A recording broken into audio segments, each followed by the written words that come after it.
At sa ngayon, ang huling lokasyon ng Bagyong Jenny ay nasa 655 kilometers silangan ng Apari sa lalawigan ng Cagayan. Taglay niya ngayon yung pinakamalakas na hangin na 120 kilometers per hour. Kaya ngayon ay nasa typhoon category na siya.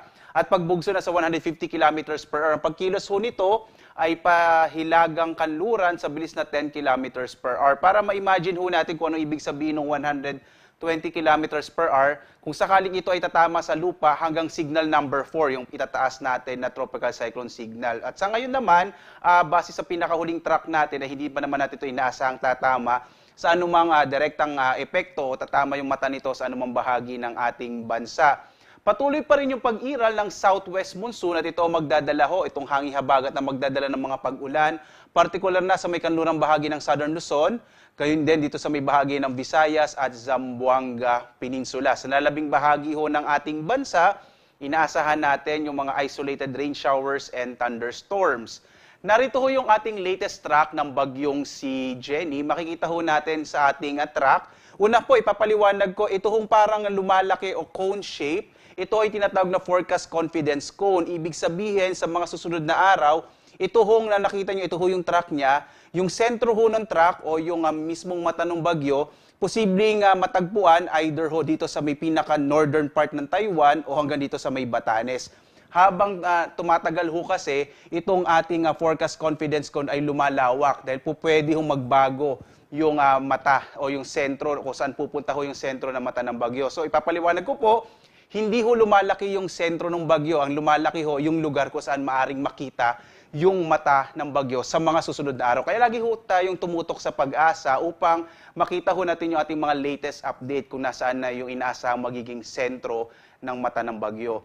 Mamayang hapon nga ho, inaasahan natin nasa 580 kilometers na ho silangan ng Akalayan, habang bukas sa 420 kilometers silangan ng Basco yung sentro ng mata ng bagyo, at 330 kilometers naman pag-araw ho ng Martes, yung sentro ng mata ng bagyo. Sa ngayon nga, hindi pa natin nakikita or maliit ho yung chance sa ngayon na tumama sa kalupaan ng Batanes. Maliban na lamang kung ito ay kikilos ho patimog. Ang nakikita ho natin, araw ng Huwebes, tatama yung mata ng bagyong si Jenny dito sa may southern part ng Taiwan. At bandang madaling araw ng Biyernes, nasa labas na ito ng Philippine Area of Responsibility.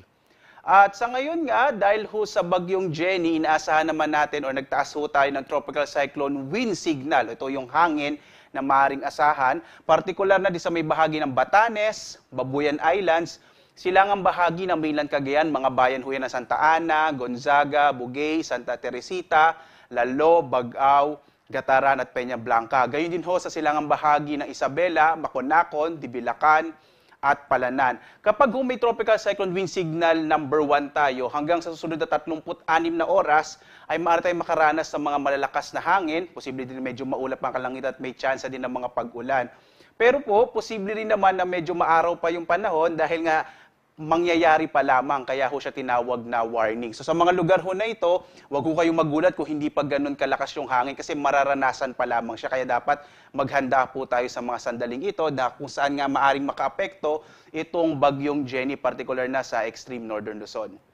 Samantala, ito yung natin inaasahang magiging lagay ng panahon sa araw na ito. Itong silangang bahagi ng Luzon, kasama na yung Cagayan, Isabela, Aurora, Bicol Region. Inaasahan natin yung malaking tsansa ng mga pag-ulan. Gayon din dito sa may bahagi ng Mimaropa. Dulot ho yan ng epekto ng trough o extension ng bagyong Jenny at ng hanging habagat. Kasi pinalalakas ho ng bagyong Jenny yung hanging habagat na magdadala ho ng maulap na kalangitan. Sa nalalabing bahagi ng Luzon, kasama na dyan of course yung Metro Manila, inaasahan ho natin medyo maulap, posibleng bagyang maulap hanggang sa maulap yung kalangitan at posible pa rin yung mga pag-ulan sa hapon hanggang sa gabi. Kaya mainam ho, magdala pa rin tayo ng mga pananggalang sa ulan. Sa mga susunod na araw, inaasahan natin itong kanlurang bahagi ho ng Central Luzon, Bataan, Zambales, Calabarzon. Posibleng maging maulap din yung kalangitan dahil nga palalakasin pa rin yung hanging habagat. Yung agwat ng temperatura sa Lawag, 26 to 32, sa Baguio, 17 to 25, sa Tuguegarao, 25 to 31, sa Kamaynilan hanggang 31 degrees Celsius, sa Tagaytay hanggang 30, sa Legazpi hanggang 31 degrees Celsius, dito sa Calayan Islands hanggang 32 degrees Celsius, sa Puerto Princesa ay hanggang 32 degrees Celsius ang inaasahang temperatura. Samantala, dito ho tayo sa bahagi ng Kabisayaan, malaking bahagi ng Visayas ay makararanas ng maulap na kalangitan at malaking tsansa ng mga pag-ulan, dulot nga rin ho yan ng hanging habagat at yung extension na rin o trough ng bagyong si Jenny. Agwat ang temperatura sa Iloilo ay mula 25 to 32, sa Cebu ay 26 to 32, habang sa Tacloban 27 to 33 degrees Celsius. Sa Zamboanga Peninsula, posible pa rin ho ang maulap na kalangitan dulot ng habagat, habang sa lalabing bahagi ho ng Mindanao ay mga isolated rain showers and thunderstorms naman na maranasan sa araw na ito. Agwat ang temperatura sa Zamboanga 25 to 32, sa Cagayan de Oro 26 to 32, habang sa Davao ay 26 to 32 degrees Celsius.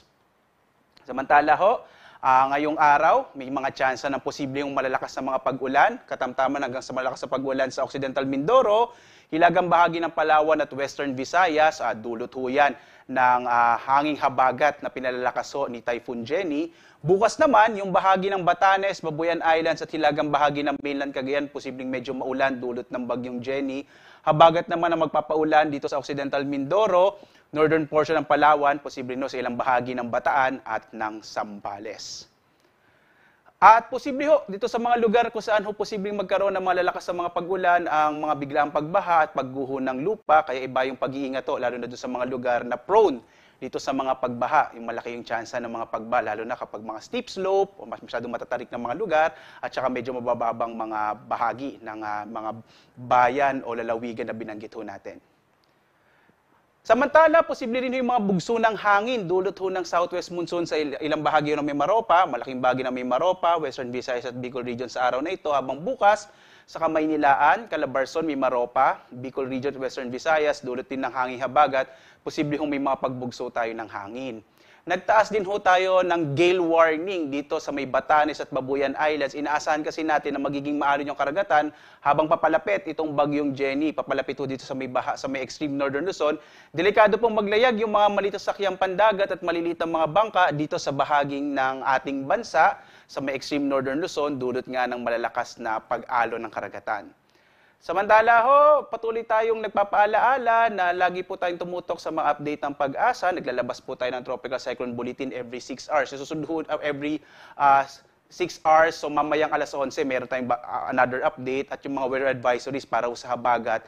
Maglalabas po tayo mamayang alas 5 ng hapon. Samantala ho, or mamaya pong alas 11 ng umaga, meron po tayong weather advisories at meron din tayong mga thunderstorm advisory at heavy rainfall warning na ipinalalabas ng ating iba't ibang mga regional services division. Dito nyo malalaman kung saan magkakaroon ng mga thunderstorms, gaano katagal at gaano kalawak.